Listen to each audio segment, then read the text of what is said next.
of 1421, now we see that the push for 2646 is coming from the top. See, they're very clever about this. Is a well thought out campaign.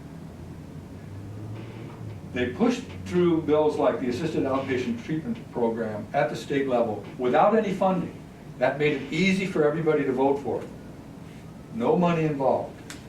We'll get the money later. Now they come down from the top and say, guess what? We'll give you federal money if you enforce it. Here's a notice back last month, or in December now. The National Alliance on Mental Illness, the American Psychiatric Association, and the National Association of Psychiatric Health Systems hosting a briefing on Capitol Hill about why they should vote for this law.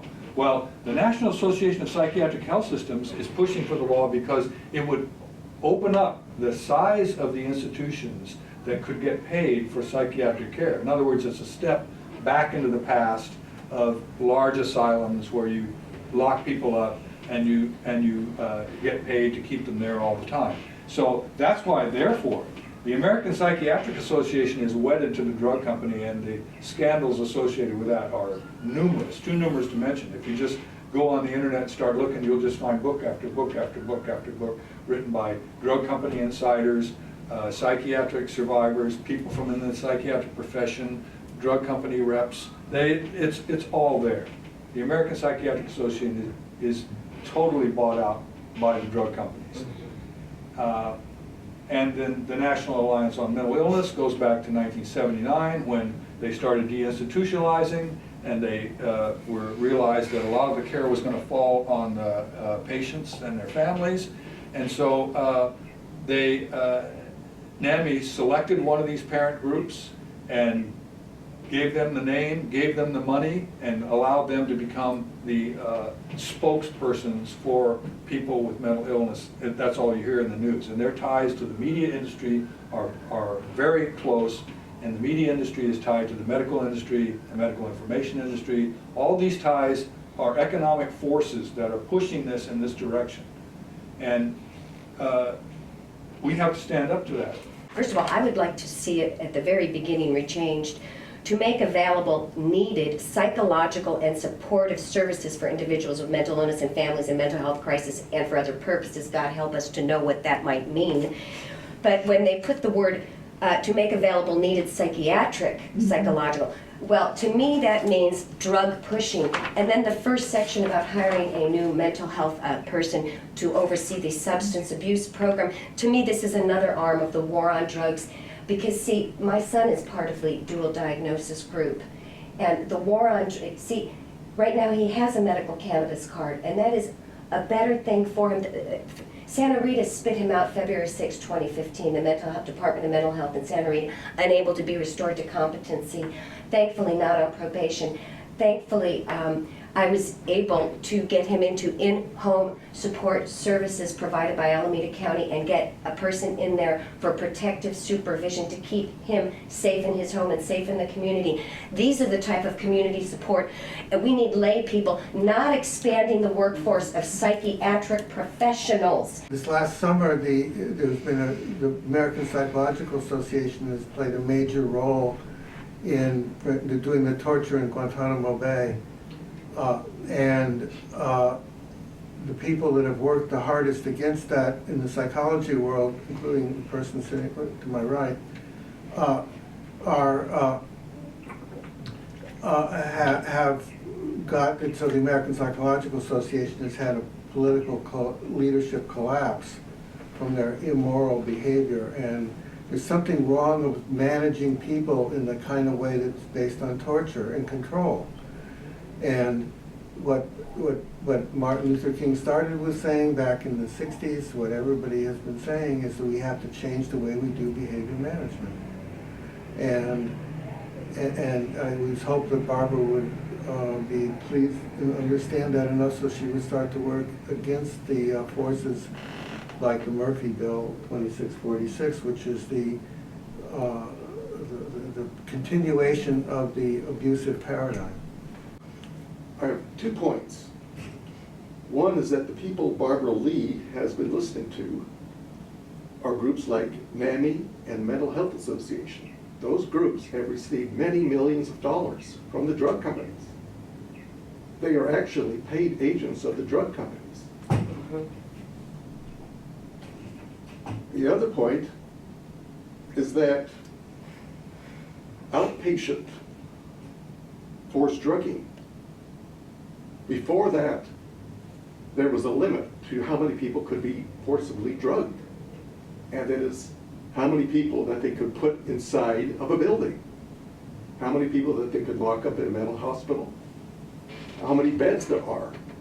So there was a limit to how many people could be forcibly drugged. With outpatient drugging, there is no limit to how many people can be drugged. That is why the drug companies are pushing this. You can talk to people. I think there's so much. I've been one of the people in this county that's pushed about, let's talk about trauma. The system as it is doesn't, it looks at it's just genetic, and it's not. We are also a product of our environment. Trauma is a big thing. Environmental toxins in the environment, frankly, because we've had an increase of so-called mental health diseases, and it has to be environmental to have that increase.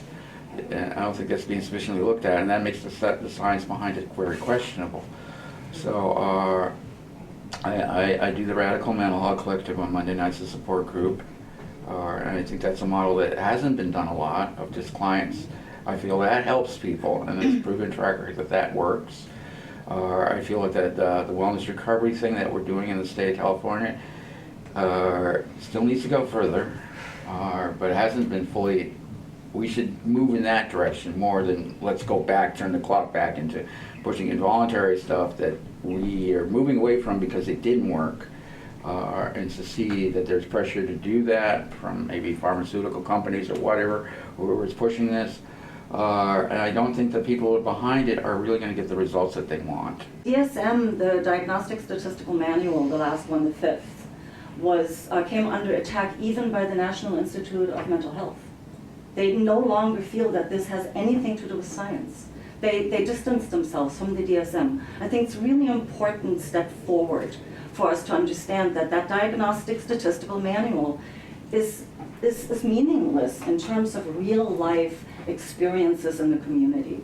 And when we go to a doctor, a regular doctor, we have a right to say, no, you know what, I don't want to take those drugs. I don't want to take the allergy drugs you're giving me. I think I'm going to do some herbs instead, or just avoid exposure. We have a right to do that. We have a right to say we don't want to do chemotherapy when we have cancer and make our own decisions. We do not have that right when we go into a psychiatrist's office. We are being coerced into taking drugs, even though we should have a right under patients' rights to say, no, thank you, and we don't have that. I agree with what Michael said about 5150. It's already in place, and it shouldn't be in place. That actually should be weakened. That law should be weakened.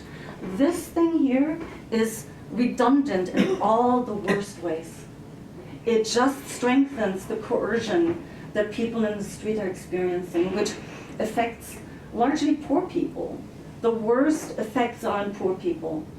Rich people generally can just say, we'll figure it out somewhere. You know, we'll hire some people who are going to take care of our loved ones who are struggling. But in the working class community, among poor people, among homeless people, among people who have been so traumatized that they can't see straight, the choices are very limited. And that's why what Michael is doing at the Berkeley Free Clinic, we need more support groups like that. We need services that are community-based, which they are in Italy.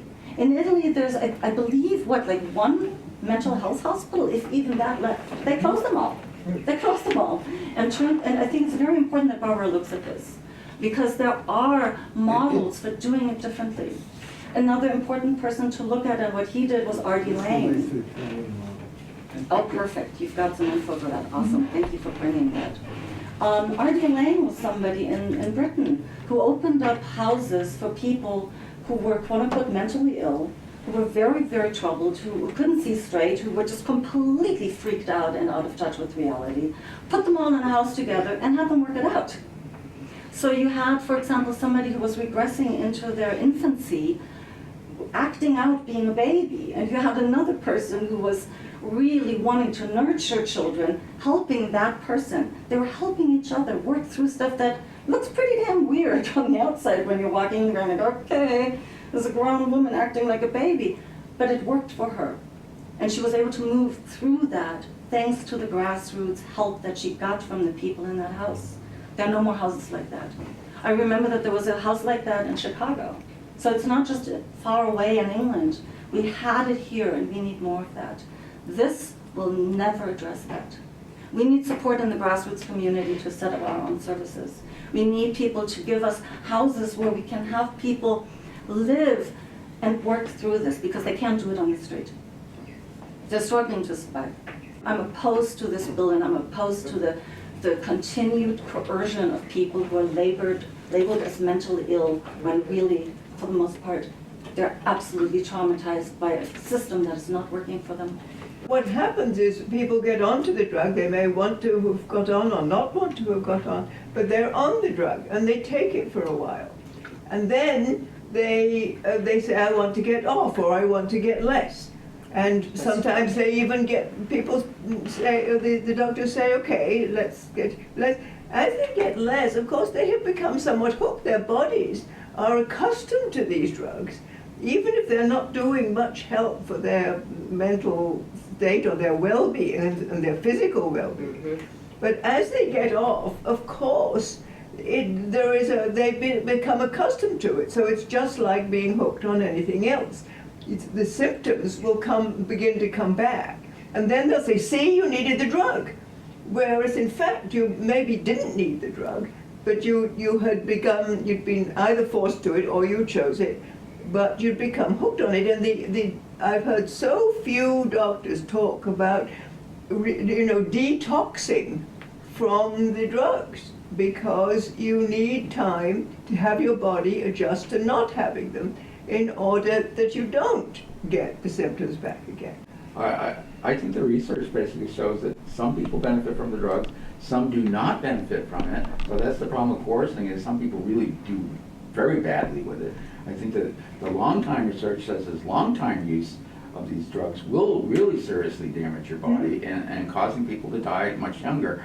And so to rely on this system when there are alternative ways, this says there's one way to do this. And actually, the science is not that solid about it. You have a lobby that's basically pushing it and not talking about the damage. There is a politician in Nevada, and I have her name here somewhere, but she has called for an investigation into the medical history of every person that is involved in a mass shooting.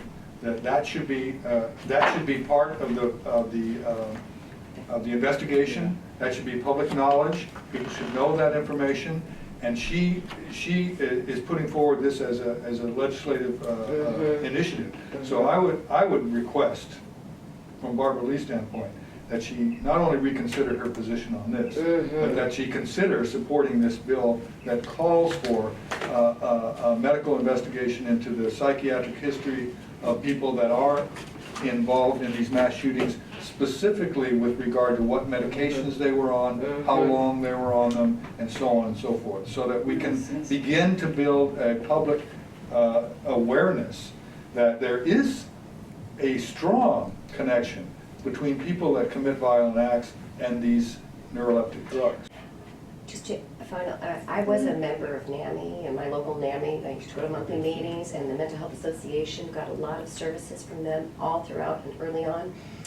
I'm now a member of FEFTOP because, quite frankly, I got tired of going to monthly meetings and being told medication compliance. It's not helpful. I went through their family-to-family 12th week. The drug company's name was they're endorsing all the information I was reading. There again, it's about medication compliance, how to live with somebody with mental illness. There nocebo effect. They never tell you you can get better, which you can. People have recovered from psychosis. So their nocebo effect makes you think this is a lifelong diagnosis and that's it. You got to learn to live with the medication compliance. It's a lie, okay? And these people, while they're good intentioned, they're desperate families. We are desperate, looking for help, and we get thrown drugs. I recognize that there is tremendous suffering in families from when people have people who are really, really having a hard time and difficult to live with, that they do wish that the person could change. Very often there are drugs and behaviors that would help the person who's having a hard time, but I think the risks and the against human rights at the piece of making it required, I think I would be very much against that, and I'm really quite surprised that Barbara Lee would be supporting the Murphy bill in its entirety.